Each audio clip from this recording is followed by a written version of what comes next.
세상에서 살아가는데 필요한 것들이 너무 많지만 특별히 지혜가 필요합니다. 정말 지혜가 없어서 사고를 일으키고, 지혜가 없어서 하나님과 멀어지고, 지혜가 없어서 인간관계가 깨지고, 지혜가 없어서 믿음이 떨어지는 경우가 너무 많기 때문입니다. 지혜는 영적인 지혜가 있고 지식적인 지혜가 있어요.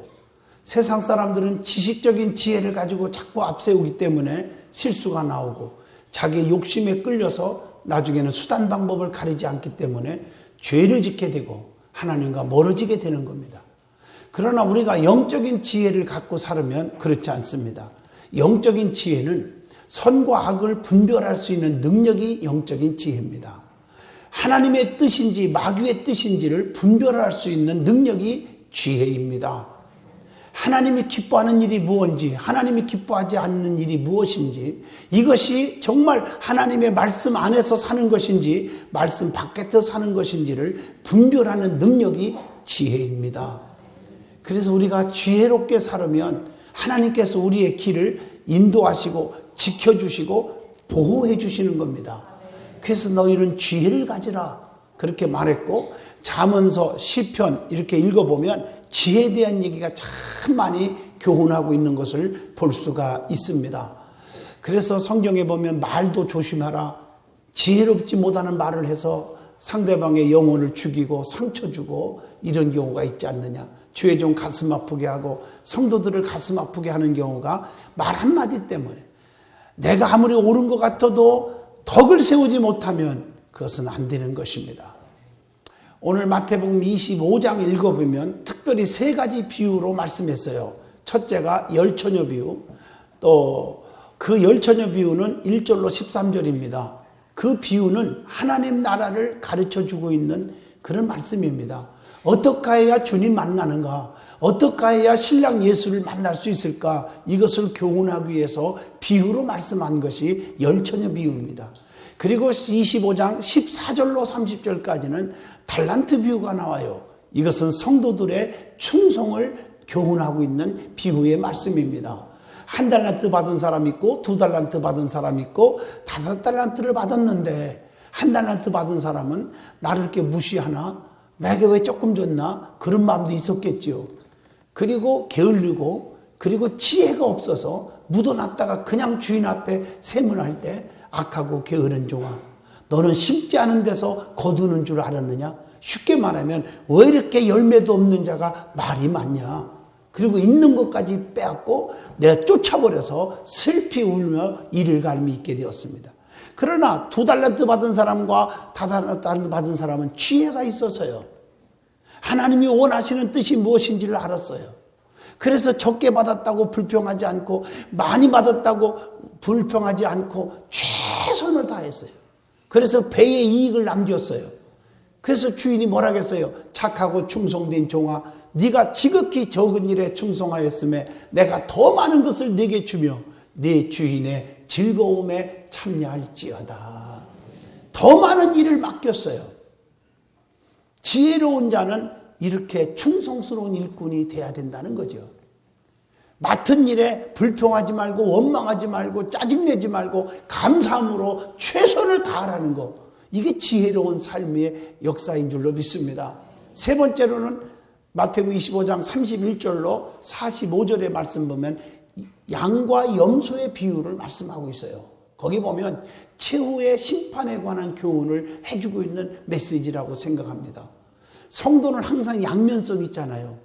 양과 염소가 있고, 알곡과 쭉정이가 있고, 천국 갈 사람이 있으면 지옥 갈 자가 있고, 피스메이커가 있으면 트러블 메이커가 있고, 영에 속한 자가 있으면 육에 속한 자가 있고, 우편에 쓴 자가 있으면 좌편에 쓴 자가 있지 않습니까? 마찬가지로 우리는 염소같이 살지 말고 어떻게 알아요? 양 같은 성도가 되라는 거예요. 왜냐하면 염소는 심판을 받아요. 그리고 염소는 목자가 염소를 길르지 않아요. 보살펴 주지 않아요. 양들을 위해서 목자가 필요한 거예요.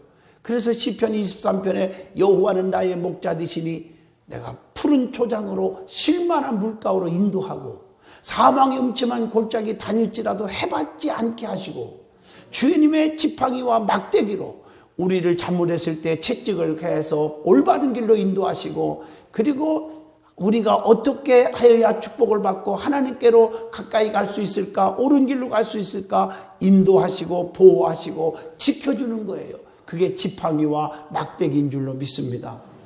양은 무조건 순종해요. 염소는 거역이에요. 순종이 아니에요. 불순종이에요. 그리고 자기 마음에 안 들으면 받아버려요. 자기 승질대로 움직이는 거예요. 그러나 양은 그렇지 않아요. 이해가 안 되는 일도 무조건 밀은 곰같이 그냥 맴 하고 순종하는 게 양이에요. 역시 여기 양 있잖아요. 맴 이렇게 순종하는 게 양이라 그 말이에요. 그래서 양과 염소의 비유를 통해서 심판에 관한 비유를 주시는 거예요. 너는 염소가 되지 말고 양이 되라. 순종하는 양이 되면 우리 주님이 우리를 보호하시고 인도하시고 지켜주시고 천국까지 들어가게 해주실 것이다. 그런 얘기입니다. 자, 예수님께서는 이 세 가지의 엄청난 비유를 통해서 마지막 날에 될 일과 그리스도의 재림에 관해서 우리에게 계속적으로 교훈해주고 있는 줄로 믿습니다. 특별히 예수님께서는 지금을 살아가는 성도들에게 예수 그리스도의 재림을 예비하라고 강하게 권면하고 있습니다. 이 세 가지 비유 중에서 특별히 오늘 본문 읽어준 말씀 열처녀의 비유입니다. 이 열처녀의 비유를 통해서 말세에 우리에게 깨우쳐주는 교훈을 받고자 합니다. 모든 하나님의 말씀은 나에게 주는 말씀으로 받아야 돼요. 이걸 이해시키기 위해서 우리 예수님은 상징법, 대치법, 비유법 이런 걸 통해서 우리에게 진리를 전달해 주고 있는 줄로 믿습니다. 그러면 열처녀는 누구냐? 이것은 오늘날 저와 여러분을 의미합니다. 나에게 주신 말씀인 줄로 믿습니다. 그래서 이 열처녀, 신랑 되신 예수 그리스도를 맞이할 수 있는 자가 되라는 것입니다. 열처녀 중에 5처녀는 신랑을 만났어요. 그러나 나머지 5처녀는 만나지 못했어요. 그 만난 5처녀를 슬기로운 5처녀라고 오늘 말씀에 했고, 만나지 못한 5처녀는 미련한 5처녀라고 말하고 있습니다. 자, 그런데 5처녀가 왜 못 만났을까? 기름을 준비하지 못했기 때문이에요. 기름을 준비는 했는데 조금밖에 안 했어요. 신랑 올 즈음 됐는데 기름이 다 떨어져 가는 거예요. 결국에는 그 기름을 사러 간 사이에 신랑이 와서 만나지 못하고 얼마나 슬피 우는지 몰라요. 성도는 미리미리 충분히 준비하여야 될 줄로 믿습니다. 여러분, 아무리 가난한 처녀도요, 시집갈 때쯤 되면 신랑 맞을 준비들을 합니다. 그 준비를 어떻게 하느냐? 정말 기본적으로 목욕은 하겠죠. 그 다음에 기본적으로 미용실은 가겠죠. 그래서 미용실에 가서 돈이 없으니까 진짜 좋은 건 못 발라도 구르모 파운데이션을 바르겠죠. 조금 여유가 있는 분들은 아이크림도 좀 바르겠고, 그리고 머리를 이렇게 훅컷을 하든지 지바구를 하든지. 내가 우리 누나 결혼할 때 미용실을 따라갔는데 어린 나이에 이렇게 머리를 쫙 늘어뜨리는데 그게 지바구라고 그러더라고요. 몰라, 나는 지금은. 뭘 하든지 간에 머리를 손질 좀 합니다. 그리고 옷을 쫙 세마포 이쁜 걸 입잖아요. 그런데 나는 그래요. 요즘에는 좀 결혼식 때 좀 한복들 입고 결혼식 했으면 좋겠어. 한복 얼마나 좋아요. 너무 아름답대요. 텔레비전 보니까 한복 입고 딱 친부 신랑 입장하는 게 너무 아름다워. 앞으로 내가 결혼 주례 때 한복 입고 서는 사람이 되셨으면 좋겠어요. 아멘 좀 하시고요. 할렐루야. 어떻든 간에 다 이렇게 드레스를 준비하던, 그 다음에 한복을 준비하던 다 준비해갖고 입고 신랑을 만나지 않습니까? 지금은 말세입니다. 주님 오실 날이 얼마 안 남았다 그 뜻이고, 심판날이 가까웠다는 것이고, 세상의 종말이 얼마 안 남았다는 거고, 신랑 되신 예수님 만날 날이 얼마 안 남았다. 천국과 지옥으로 갈라질 날이 얼마 안 남았다. 이게 바로 말세라는 뜻입니다. 우리는 분명히 심판이 가까웠음을 기억해야 할 때가 이때인 줄로 믿습니다. 그렇기 때문에 신부된 성도는 신랑 맞을 준비를 해야 됩니다. 신부된 성도가 신랑 되신 예수님 만날 준비하는 방법이 있습니다. 그게 베드로전서 4장 7절로 11절 지난번도 말씀드렸지만 아주 중요한 말씀이에요. 성경에 보면 요소에 다 핵심적인 말씀을 주고 있거든요. 이 베드로전서 4장 7절로 11절에 보면 제일 먼저 첫째, 정신을 차리고 근신하여 기도하라는 거예요. 만물이 마지막에 가까웠으니까 정신을 차리고 근신하여 기도하라, 그렇게 말했어요. 지금 우리는 정신을 차려야 할 때인 줄로 믿습니다. 지금 안티들이, 이단들이 얼마나 우리 믿는 사람들을 신앙을 뺏어가고 죽이려고 그럽니까? 정신 바짝 차리지 않으면 믿음 지키기가 너무 어려워요. 그래서 성령의 충만함을 받으라는 거예요. 성령 받고 거듭나여야 우리가 믿음 지킬 줄로 믿습니다. 두 번째가 베드로전서 4장 8절에 무엇보다도 뜨겁게 서로 사랑할지니 사랑은 허다한 죄를 덮느니라. 준비하는 자세가 뭐예요? 예수님 맞을 준비하는 자세가 서로 사랑하고 있으래요. 서로 물고 뜯고 시기 질투하고 쑥덕거리지 말고 서로 사랑하래요. 사랑이 무언데? 덮어주는 거래요. 다 덮을 수 있는 성도가 되시기를 축원합니다. 우리 든든한 교회가 왜 이렇게 부흥이 됐습니까? 짤막한 역사 속에. 그것은 바로 덮는 자들이 많아. 가만히 보니까요. 서로 장로님들의 허물이 있으면 덮어주고, 권사님들의, 집사님들, 성도들의 허물을 덮어주고, 그리고 편안한 이유는 서로 남편과 아내와 자식과 부모를 덮어줄 줄 알고, 주의 종이 정말 마음에 안 들어도 덮어주고, 이러니까 교회가 은혜가 충만한 거예요. 덮는 데 사랑이 있을 줄로 믿습니다. 그리고 세 번째로 9절 말씀 보니까 서로 대접하기를 원망 없이 하라. 뭔가 대가를 바라지 말고 하나님께만 영광을 돌리면 돼요. 원망할 필요가 없잖아요.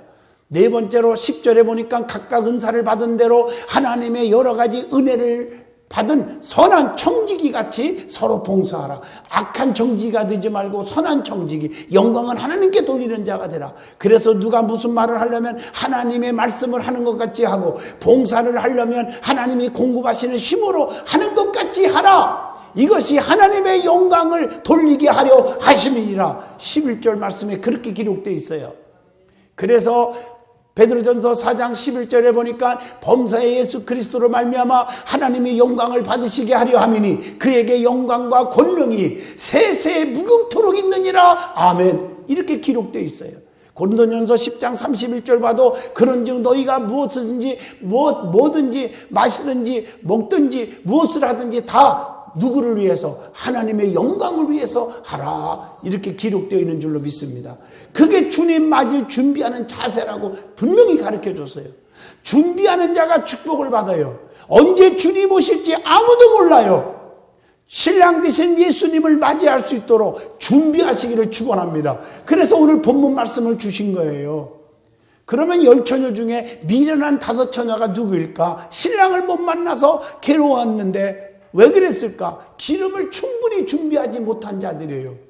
여러분, 믿음도 중요한 것은요, 믿음이 있으니까 교회 왔겠죠. 그러나 믿음이 적은 연고라. 그래서 풍랑을 만난 거예요. 왜 세상에 살면서 풍랑이 그치지 못합니까? 환난의 풍랑이 그칠 줄 모르게 옵니까? 믿음이 적은 연고요. 우리 주님이 믿음이 적은 자들아 왜 의심하느냐? 그리고 나서 꾸짖으니 바다가 잔잔해졌다고 말씀하고 계십니다. 믿음이 커야 돼요. 기름을 조금 준비하니까 주님이 오실 때쯤 되면 다 떨어지는 거예요. 그거 어떡할 거예요? 그래서 기름 충분히 준비한 5처녀에게, 슬기로운 자들에게 기름 좀 달라니까 줍니까? 성경에 뭐라고 했어? 오늘 본문의 말씀에 내가 너와 나와 같이 쓸 기름이 없다 그랬어요. 그렇지 않습니까? 성령님은 하나님이시잖아요. 하나님은 어떻게 나눠주나요? 여러분, 믿음도 내 믿음으로 천국 가고 내 믿음으로 내가 성령 충만함으로 내가 상 받는 거예요. 어떤 분은 우리 부인이 믿음 참 좋으니까 나는 신앙생활 잘 안 해도 부인 치마 탁 잡으면 같이 천국 간다. 천만의 만만의 말씀입니다. 자기 믿음으로 상 받고 믿음으로 천국 가는 거예요. 할렐루야. 잊어먹지 마세요. 미련한 5처녀가 기름을 사러 간 사이에 신랑이 오셨기 때문에 맞이하지 못한 겁니다. 성령 충만하지 못한 사람들을 의미하고 있습니다. 성경에 미련한 자들과 지혜롭지 못한 자들이 있어요. 성경에 많이 나와요. 마태복음 7장 26절로 27절 보면 이런 얘기가 또 나와요. 비유로 모래 위에 집을 짓는 사람 같다. 여러분, 아무리 수백억을 들여서 빌딩을 줘도요, 반석 위에 지어야지 모래 위에 지으면요 조금만 바람 불어도 그냥 무너져 버리는 거야. 세상 말로 공둥탑이 무너진다고 하잖아요. 그동안 쌓아놓은 것이 다 헛수고가 되는 거예요. 그렇기 때문에 여러분 반석 위에 집을 지어야지 모래 위에 집을 지으면 안 돼요. 그래서 미련한 자는 모래 위에 집을 짓는 자와 같다 이렇게 표현하고 있는 거예요. 그리고 자신을 속이는 자라고 그랬어요. 요한일서 1장 8절 미련한 자는 자기를 속이는 거예요. 자만하고 우리가 죄 없다 나는 깨끗하다 그러면 자기 자신을 속이는 자요 진리가 너희 안에 거하지 아니한다고 성경은 말씀하고 계십니다. 사랑하는 성도 여러분, 나는 의로운 자다, 나는 죄가 없다, 나는 떳떳하다, 나는 훌륭한 자야, 나는 멋진 자야, 나는 하나님 앞에 바르게 살고 있어, 충성하고 있어, 내 믿음이 얼마나 좋은지 알아. 자만하지 마세요. 솔직하게 나는 죄인이로소이다 고백하는 겸손하고 지혜로운 자가 되시기를 축원합니다. 미련한 자는 또한 어떤 자냐? 형식주의자예요. 내용이 없어, 알맹이가 없어요. 쭉정이에요. 그래서 디모데후서 3장 5절에 보면 경건의 모양은 있으나 경건의 능력은 부인하니 이 같은 자에게서 내가 돌아서라. 모양은 있는데 알맹이가 없단 말이에요. 능력이 없어요. 믿음 있는 것 같은데 겉포장은 아는 게 많은데 신앙생활도 오래 했는데 역사가 안 일어나요. 아무리 무슨 일을 해도 기적이 없어요. 똑같은 거예요. 그리고 호세아 6장 6절에 나는 인애를 원하고 제사를 원치 아니하며 번제보다 하나님을 아는 것을 원하노라. 인애가 없는 제사를 드리는 자. 여러분 하나님이 누군지를 바르게 알고 예배를 드리란 말이에요. 내가 믿는 하나님이 누군지를 모르고 제사 오늘날 예배를 드리면서 교회 20년 30년 다니면서 하나님 나 복 주세요, 능력 주세요, 병 고쳐 주세요, 문제 해결해 주세요, 자자 손손이 잘 되게 해주세요. 그래도 열매가 안 나타나는 거예요. 알맹이가 없어요. 그러면 안 돼요. 형식주의자가 되지 마세요. 그래서 마태복음 7장 23절에 이렇게 말했어요. 내가 그들에게 밝히 말하되 내가 너희를 도무지 알지 못하니 불법을 행하는 자들아 내게서 떠나가라 하니라. 불법이 뭡니까? 법을 행하지 않는 자, 말씀대로 순종하지 않는 자랍니다. 많은 일을 하면 뭐합니까? 우리 주님이 기뻐하지 않으면 안 될 줄로 믿습니다. 그래서 불법을 행하는 자가 되지 말란 말이에요. 우리 주님을 기뻐하게 하는 일을 해야 될 줄로 믿습니다. 그게 축복이에요. 축복. 할렐루야. 주님이 모른다고 하면 끝나는 거 아니겠습니까? 이러한 미련한 자는 신랑 예수를 절대로 만날 수가 없습니다. 주님이 도무지 내가 너를 알지 못한다 그렇게 하시는 거예요. 겉만 화려한 것이 아니라 하나님의 법을 지킬 수 있기를 주 이름으로 축원합니다. 그러면 우리 신랑을 만나야 되겠잖아요. 예수님을 만나야 되잖아요. 천국 백성 돼야 하잖아요. 신랑 되시는 예수님은 그러면 언제 오십니까? 심판하러 언제 오십니까? 아무도 몰라요. 때와 시기는 아버지께서 자기의 권한에 두셨으니 너희가 알 바가 아니오 그랬어요. 사도행전 1장 6절로 7절. 그런데 우리가 알려고 노력하고 있어. 노력하는 게 아니에요.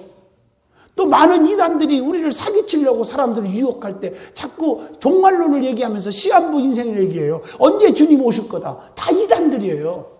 때와 기한은 아버지밖에 몰라요. 알려고도 하지 말란 말이에요. 그런데 우리 주님이 힌트는 주었어요. 대학교 공부할 때 중간고사 본다든가 시험 볼 때 보면은 참 여러분 마음이 불안하잖아요. 내일 시험 본다는데 이거 어떻게 해야 A+ 맞을까? F 안 맞아야 할 텐데. 그 고민하다가 교수한테 건의를 하잖아요. 학생들이. 교수님 죄송합니다. 좀 힌트는 주세요. 어디서 날 건가? 그 두꺼운 책 이만한 책에서 어디서 날지 알아야지. 어떻게 밤새도록 이거 다 짓겠어요. 그러면요 조금 모진 교수들은 너희들이 알아서 해. 그러지만 참 나같이 좀 착하고 진실한 사람은요 알려줘요. 야 이렇게 이런 것을 한번 주의 깊게 한번 봐라. 뭔 말인지 아세요? 힌트를 가지고 준비하면요 점수가 잘 나와요. 우리 예수님도 우리에게 정말 힌트를 주셨어요. 그게 마태복음 24장이에요. 나라가 나라를 치고 민족이 민족을 대적하며 각처에서 기근과 지진이 있으리니 이것이 재난의 시작이니라. 그에도 많이 있지만 지금 이때가 주님 오실 날이 얼마나 가까운 때냔 말이에요. 그러면서 하는 말이 우리에게 정신 차리기 위해서 정말 좋은 말씀 해줬어요. 데살로니가전서 5장 2절로 3절 도적같이 오신다. 도적같이. 도적이 아니에요. 주님이 도적같이라고 비유로 말씀한 거예요. 이해하기 쉽게 하려고. 왜냐하면 도둑질하러 올 때 예고하고 옵니까? 내가 아무개 장로님, 아무개 집사님 집에 도둑질하러 갈 테니까 준비하고 있으라고, 물건 좀 갖다 놓으라고. 그런 도둑 봤습니까? 예고 없이 갑자기 원치도 않은데 와요. 이게 도둑이에요. 그리고 도둑이 와가지고, 여러분 주보 한 장 가져가려고 도둑질 안 오겠습니까? 아니면 컵 하나 가지려고? 아니에요. 어떻게 이렇게 귀신같이 알아맞히는지요. 보물단지 다 알아맞히고 보물단지만 가지고. 우리 예수님은 도둑같이 오셔서 겉모양 보고 우리를 불러가는 게 아니라 여러분의 중심을 다 하셔요. 성령으로 거듭난 자인지 하나님 뜻대로 살았는지 주님은 아실 줄로 믿습니다.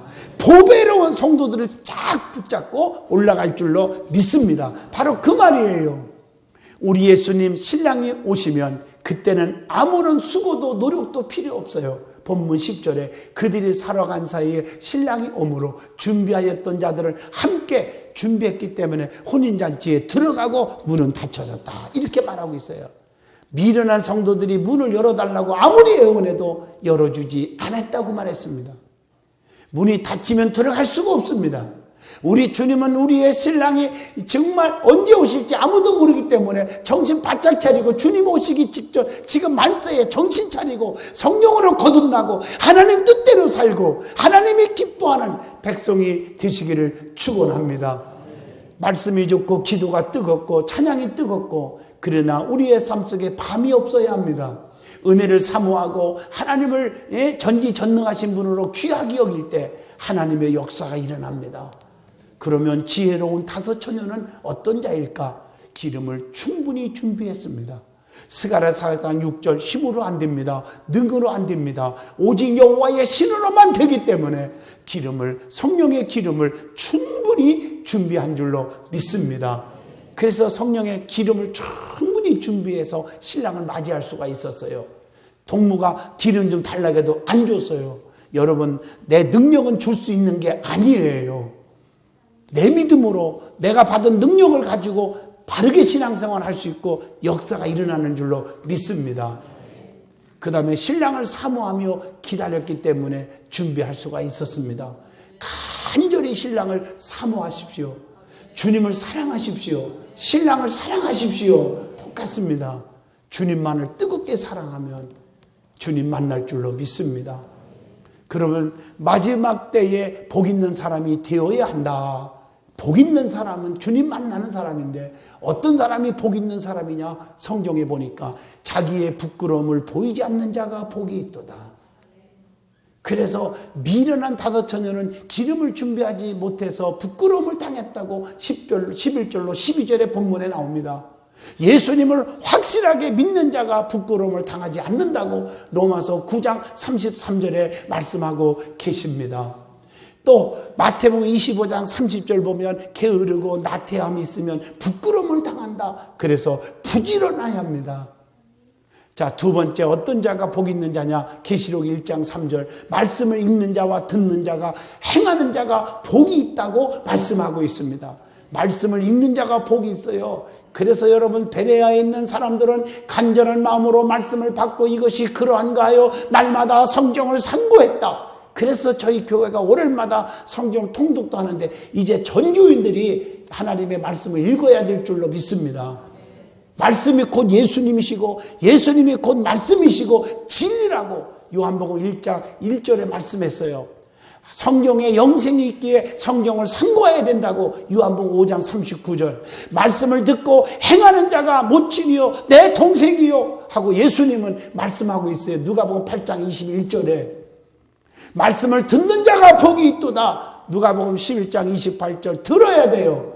믿음은 들음에서 나며 들음은 그리스도의 말씀으로 납니다. 성경은 우리에게 구원에 이르는 지혜가 있기 때문에 들어야 돼요. 디모데후서 3장 말씀 계명을 지키는 것이 하나님을 사랑하는 거예요. 요한복음 5장 3절 말씀을 행하는 자가 복이 있도다. 계시록 22장 7절 얼마든지 우리에게 교훈해 주고 있는 줄로 믿습니다. 말씀을 행하지 않으면 죽은 것 같다. 야고보서 2장 26절 말씀에 기록하고 있습니다. 그래서 세 번째 어떤 자가 복이 있느냐? 깨어 자기 옷을 지키는 자가 복 있는 사람이다. 계시록 16장 15절입니다. 주님의 보혈로 구속의 은총을 잊지 않는 자를 말합니다. 고린도전서 10장 10절에 보면요. 어두움에 있지 않으면 그날이 도적같이 임하지 못한다고 했지 않습니까? 예수님은 깨어있으라고 그래서 마태복음 24장 계속적으로 우리에게 42절로 43절을 통해서 교훈하고 있습니다. 그 다음에 계시록 16장 15절 보니까 벌거벗고 다니지 않는 자가 복이 있다 하는 말은 벌거벗은 것은 죄의 수치를 가지고 주님께로 갈 수가 없다고 하는 계시록 3장 18절의 말씀입니다. 그리고 로마서 13장 12절에 빛의 갑옷을 입어야 된다. 악한 영들이 나를 침범하지 못하도록 빛의 갑옷을 입어야 됩니다. 결론입니다. 사랑하는 성도 여러분, 슬기로운 다섯 처녀처럼 성령 충만한 자, 신랑을 맞을 준비하는 자, 깨어있는 자, 하나님 뜻대로 사는 자가 되시기를 바랍니다. 주여 주여 하는 자마다 다 천국 가는 게 아니기 때문에 하나님의 뜻대로 사는 자가 가기 때문에 마태복음 7장 21절 말씀, 아버지의 뜻은 항상 기뻐하고 쉬지 말고 기도하고 범사에 감사하는 것이다. 이것이 너희를 향한 하나님의 뜻이라고 데살로니가전서 5장 16, 17, 18절에 말씀하고 계십니다. 신랑은 분명히 오십니다. 곧 오실 것입니다. 그 신랑은 우리 예수 그리스도십니다. 저와 여러분은 예수님의 신부입니다. 정말 2000년 전 예수님은 유대 땅 베들레헴에 천진난만하게 아기 예수님으로 오셨지만 앞으로 오실 예수님은 무서운 심판주로 오실 것입니다. 준비하지 못하고 들어가지 못하면 얼마나 안타까운 일입니까? 슬피 울 수밖에 없습니다. 준비해서 아멘 주 예수시여 어서 오시옵소서 하고 맞이할 수 있는 믿음의 반열에 꼭 서시기를 축원합니다.